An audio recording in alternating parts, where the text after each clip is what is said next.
आदिवासी बहुल राज्य के आदिवासी इन दिनों अपने हक अधिकार की मांग को लेकर सड़क से सदन तक आंदोलन को तैयार हैं। इतना ही नहीं, झारखंड विधानसभा का घेराव भी करने की तैयारी में है।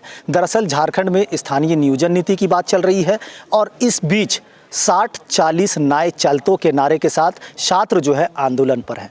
ऐसे में 60-40 चालतों की ना चालतों, इस मुद्दे पर बात करने के लिए हमारे साथ मांडर विधानसभा की विधायक शिल्पी नेहा तिर्की जी। मैडम, 60-40 नए चालतों की चालतों क्या है ये, क्यों छात्र जो है आंदोलन पर है? देखिए, पहले बात तो मुझे लगता है ये 60-40 का उपज ही कहाँ से हुआ है वो किसी को नहीं मालूम है।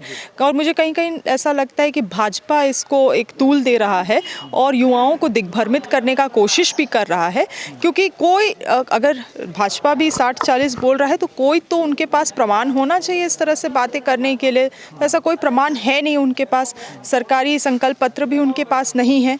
तो इसीलिए मुझे लगता है ये 60-40 एक हवा में बनाई हुई गुब्बारा है और इस चीज़ से युवाओं को दिग्भ्रमित नहीं होना चाहिए।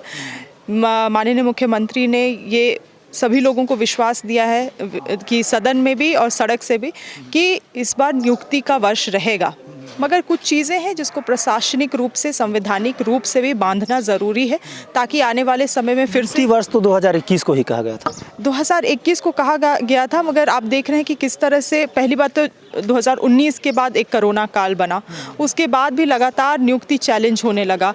हम चाहते थे कि नियुक्ति जो नीति आए वो 1932 में निर्धारित हो और उसके लिए हम लोगों ने 1932 बना के गवर्नर के पास भेजा भी, किंतु उन्होंने 16-3 का दावा लगाते हुए उसको वापस कर दिया।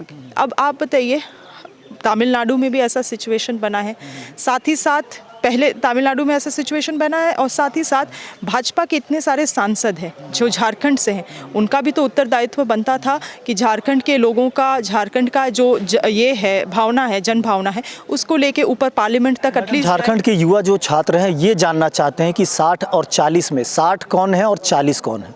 मैं तो कह ही रही हूँ कि 60-40 एक बनाया हुआ ये भ्रम है भाजपा का। 60-40 है या 90-10 है, कोई बोलता है 70-30 है, क्या है ये संकल्प पत्र जिस दिन आएगा उस दिन चीज़ें क्लियर होंगी। और जब तक सरकारी संकल्प पत्र नहीं आता है, मैं इसमें कुछ टिप्पणी कर दूं ये सही नहीं रहेगा, मगर ज़रूर आपको ये बता सकती हूँ कि जो स्टेट रिजर्वेशन होता है उसके अलावे जो भी प्रतिशत बचेगा उसको हम लोग भाषा और कक्षा के हिसाब से बांधने का प्रयास करेंगे। बिल्कुल, एक अलग सवाल मेरा होगा कि जिस तरह से अभी फिलहाल झारखंड में युवाओं के लिए, रोजगार के लिए, नियुक्तियों के लिए सरकार ने झार नियोजन की जो पोर्टल जो लॉन्च किया है, इससे क्या लगता है कि लोग सहमत होंगे, लोगों को इससे लाभ होगा? लाभ होना चाहिए और पहली बात इस पोर्टल का यही लाभ बनेगा कि जो ये प्राइवेट सेक्टर है वो भी एक थोड़े से ऑर्गेनाइज्ड हो पाएगी, क्योंकि अभी भी ऐसा बहुत सारे कंपनीज़ हैं झारखंड में जो बाहर से लोगों को रिक्रूट करके लाती है और यहाँ पे नौकरी देती है, तो वैसे में हमारे लोग मार खा जाते हैं। तो इसीलिए अगर ये 75% रहेगा, साथ ही साथ पोर्टल रहेगा, तो उससे हम लोग एक तरीके से अकाउंटेबिलिटी भी क्रिएट कर पाएंगे और साथ ही साथ एनालाइज भी कर पाएंगे कि हमारे लोगों को यहाँ पे नौकरी मिल रहा है कि नहीं। तो फिलहाल अब ये सुनिश्चित हो पाएगा कि झारखंड के लोगों को ही नियुक्तियाँ मिलेगी रोजगार में? देखिए, हमारा हर एक स्टेट चाहता है, ये केवल झारखंड का कहानी नहीं है, हर एक राज्य चाहता है कि अपने लोगों को ज़्यादा से ज़्यादा हक मिले। कौन ऐसा सरकार होता होगा कोई, या कौन ऐसा राज्य होता होगा, मगर अफसोस सी बात है कि हम जब भी कुछ स्टेट के लिए कुछ नियुक्ति या कुछ नियोजन बनाना चाहते हैं, कुछ नीति बनाना चाहते हैं, तो उसको जाके कोर्ट में चैलेंज किया जाता है और वो सब फिर कोर्ट के चैलेंज में फंस जाता है। इसीलिए इस बार का जो नियोजन को लेके जो नियमावली है उसमें सरकार बहुत केयरफुली। मैडम, एक अंतिम सवाल मेरा होगा कि जिस तरह से अभी फिलहाल सरना धर्म कोड की मांग पर लेकर के रैली भी की गई, बहुत बड़ा आंदोलन भी हुआ, महारैली भी हुई, तो सरकार ने जो अभी प्रस्ताव जो यहाँ से भेजा है उसमें है सरना आदिवासी धर्म कोड।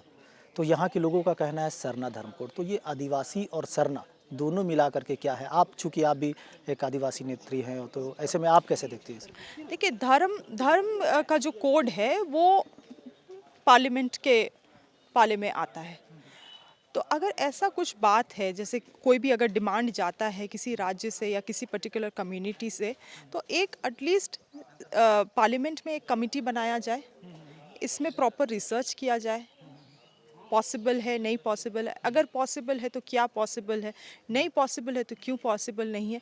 तो इसकी कमेटी बनानी ज़रूरी है कि जैसे लोकुर कमेटी बनाई गई थी जिसके अंतर्गत बहुत तमाम चीज़ आदिवासियों के बारे में भी उसमें मेंशन किया गया है, वैसे ही सरना धर्म कोड के लिए भी एक कम से कम तो सांसद लोग एक प्रयास करें कि एक कमेटी बना दिया जाए तो इसमें कुछ ठोस निकल पाए। मगर अभी तो ये मतलब डिस्कशन के लिए भी तैयार नहीं है, तो ये गलत है।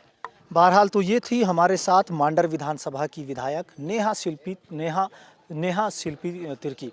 ऐसे में कह सकते हैं कि फिलहाल झारखंड राज्य में विभिन्न गंभीर ज्वलंत मुद्दे हैं, खासकर स्थानीय नियोजन नीति, 32 खतियान और 60-40 जैसे कई गंभीर मुद्दे हैं जिन पर अब भी छात्र और सरकार के बीच असमंजस की स्थिति बनी दिख रही है। अब देखना होगा सरकार की ओर से किए जा रहे ठोस पहल और पहलकदमी के बाद झारखंड के 3.25 करोड़ जनता कितने संतुष्ट होती है, या फिर इसी तरह से आंदोलन का जो सिलसिला है वो बदस्तूर जारी रहेगा। अपने सहयोगी विजय के साथ मोइजुद्दीन, समाचार प्लस, रांची।